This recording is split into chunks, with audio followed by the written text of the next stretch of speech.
19-20 প্ৰধানমন্ত্ৰী নৰেন্দ্ৰ মোদী ডাঙৰীয়াই আমাৰ বাবে বিটিআৰৰ চুক্তি স্বাক্ষৰ কৰে। যদি আপোনালোকে মনত পেলাই 2019-20 বিটিআৰৰ চুক্তি নৰেন্দ্ৰ মোদী ডাঙৰীয়াই স্বাক্ষৰ কৰিছিল আৰু 2003 চনত যি বিটিচি চুক্তি হৈছিল সেয়াও আমাৰ কেন্দ্ৰত বিজেপি চৰকাৰ থকাৰ সময়তে আমাৰ বিটিচি চুক্তি স্বাক্ষৰ হৈছিল।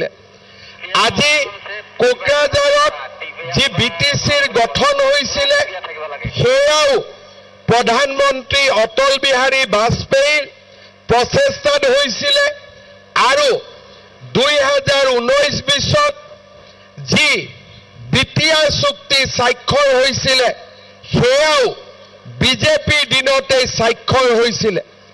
ভাৰতীয় জনতা পাৰ্টিয়ে সদায় বড়ো ৰাইজৰ আৰু 26টা জনগোষ্ঠীৰ লগত থিয় হৈ আছিল আৰু সদায় বড়োলেণ্ডত আৰু আমাৰ বিটিআৰত শান্তি আহক তাৰ বাবে সদায় কাম কৰিছিল।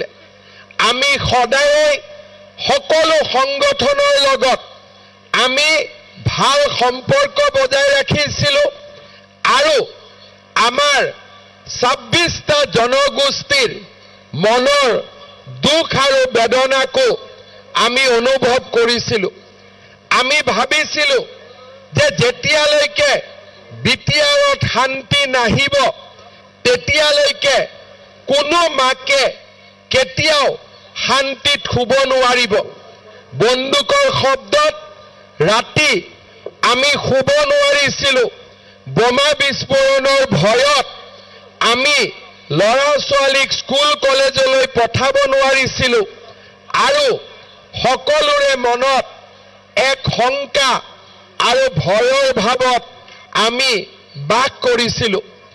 2021 চনত মই অসমৰ মুখ্যমন্ত্ৰী হিচাপে নিৰ্বাচিত হওঁ।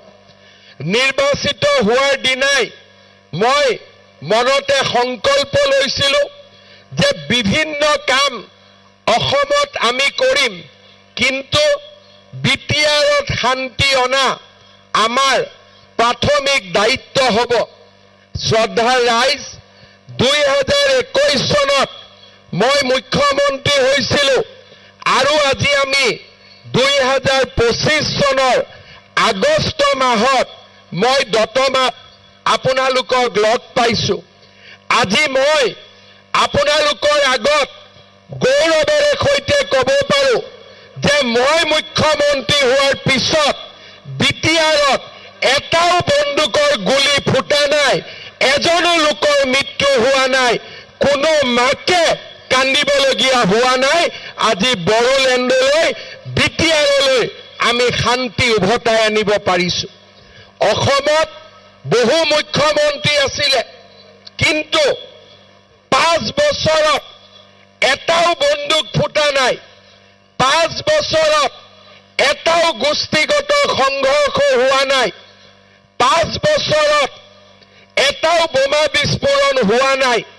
হাজাৰ হাজাৰ ল'ৰা জংগলৰ পৰা মাকৰ বুকুলৈ উভতি আহিছে।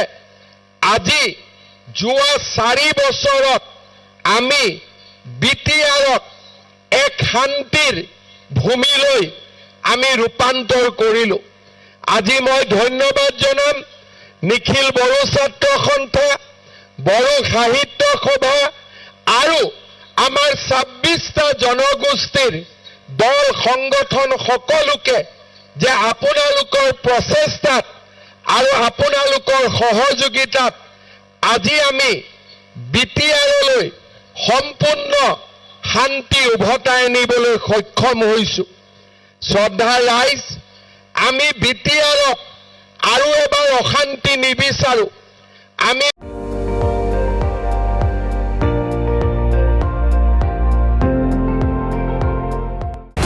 আপুনি চাই আছে ND24, সৰ্বশ্ৰেষ্ঠ নহয় সৰ্বোত্তমৰ দৌৰা।